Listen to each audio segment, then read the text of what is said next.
آج ہم ایک کرائم پیٹرول ایپیسوڈ کے ٹرانسکرپٹ کا آپ کہہ لیں گہرائی سے جائزہ لے رہے ہیں۔ یہ سڑک پر رہنے والے بچوں کی زندگیوں کو دکھاتا ہے۔ جی، اور خاص طور پر ان کے استحصال اور پھر ایک لاوارث بچی کی کافی المناک کہانی ہے۔ بالکل، مقصد یہی ہے کہ ان ذرائع کی روشنی میں سمجھا جائے کہ یہ بچے کن سخت حالات سے گزرتے ہیں، ان کی حقیقت کیا ہے۔ اور دیکھیں اس مواد میں نا کچھ چیزیں تو بہت صاف نظر آتی ہیں، جیسے بچوں کو چھوڑ دینا، پھر وہ بھیک منگوانے والے مافیا جیسے یہ بابا کا کردار ہے، ان کا استحصال، صحیح، اور ان سب کے بیچ ان بچوں کے آپس میں جو رشتے بنتے ہیں وہ بھی حیران کن ہے۔ اور خاص طور پر وہ بچیوں کے بارے میں معاشرتی رویے وہ بہت نمایاں ہے۔ کہانی شروع ہی وہیں سے ہوتی ہے نا، کہ بچے اپنی دن بھر کی جو تھوڑی بہت کمائی ہے وہ لا کر بابا کو دے رہے ہیں۔ جی، وہیں سے پتہ چل جاتا ہے کہ کتنا کنٹرول ہے اس کا، کتنا ظلم ہے۔ اور پھر انہیں وہ بچی ملتی ہے رولی، کچرے کے ڈھیر سے۔ ہاں، اور یہاں بچوں کا جو رد عمل تھا نا وہ بڑا دلچسپ تھا۔ مطلب پہلے تو وہ تھوڑا ہچکچائے، ڈر تھا کہ بابا کیا کہے گا، ظاہر ہے، لیکن پھر جیسے مل کر انہوں نے ذمہ داری اٹھا لی، رولی کا نام رکھا، اس کے لیے آپ سوچیں دودھ کا انتظام کیا، اسے صاف رکھا۔ اپنی غربت کے باوجود یہ کوشش، یہ بہت بڑی بات ہے۔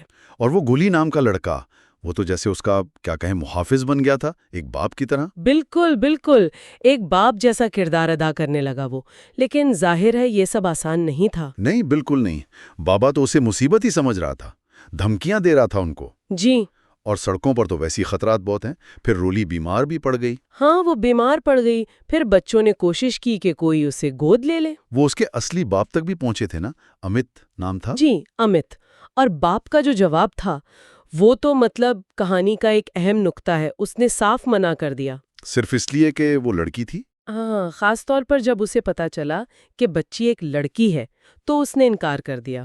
اب یہ تضاد دیکھیں آپ۔ جی، ایک طرف پڑھا لکھا باپ ہے جو بیٹی کو بوجھ سمجھ رہا ہے، دوسری طرف وہ حولیہ ہے جو خود سڑک پر ہے، غیر محفوظ ہے، لیکن وہ اس بچی کی حفاظت کے لیے کچھ بھی کرنے کو تیار ہے۔ یہ واقعی۔ اور یہیں وہ بات بھی یاد آتی ہے، ہندوستان میں جو لاپتہ بچے ہیں، جو بھیک مانگنے والے گروہ ہیں، ان کے اعداد و شمار۔ ہاں، وہ بہت خوفناک ہے، لاکھوں بچے ہر سال جی، غائب ہو جاتے ہیں، استحصال کا شکار ہوتے ہیں۔ پھر کہانی اور زیادہ افسوسناک ہو جاتی ہے، رولی مردہ ملتی ہے۔ جی، پولیس آتی ہے، تفتیش شروع ہوتی ہے، پہلا شک تو ظاہر ہے بابا پر ہی جاتا ہے، اس کی دھمکیوں کی وجہ سے، اس کے پچھلے رویے کی وجہ سے۔ بالکل۔ پھر امت پر بھی شک کی گنجائش تھی کیونکہ اسی نے تو بچی کو چھوڑا تھا۔ صحیح۔ تو تفتیش میں پھر بابا سے پوچھ گچھ ہوئی، بچوں سے بات کی گئی، جھمکی جیسے اور بھی کردار تھے ان سے پوچھا گیا۔ لیکن بچے تو ڈرے ہوں گے بابا سے۔ بہت زیادہ، وہ خوف کی وجہ سے سچ نہیں بتا پا رہے تھے۔ پھر پوسٹ مارٹم رپورٹ آئی، اس میں کیا نکلا؟ موت کی وجہ زہر تھی، چوہے مار دوا۔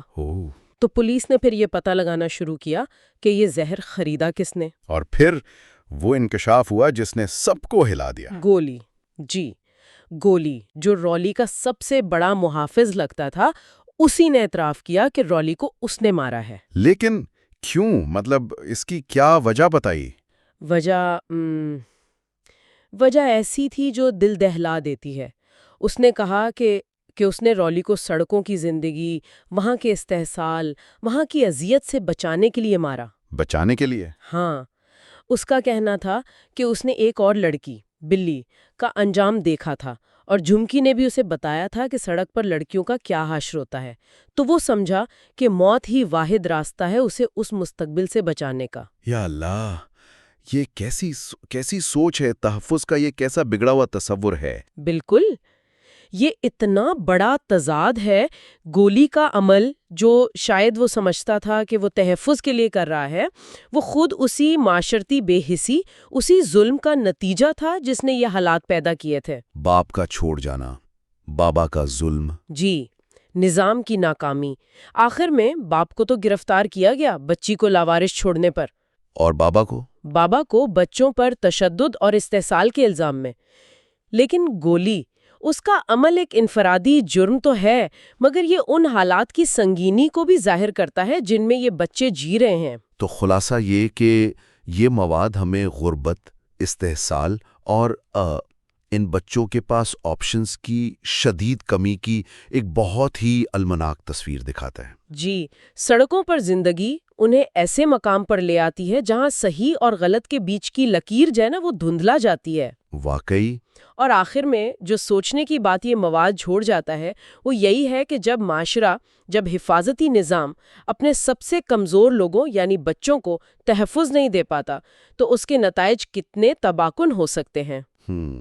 یہ ہمیں سوچنے پر مجبور کرتا ہے کہ آخر کس قسم کی بنیادی، کس قسم کی نظامی تبدیلیوں کی ضرورت ہے تاکہ ایسے واقعات، ایسے المیے دوبارہ نہ ہوں۔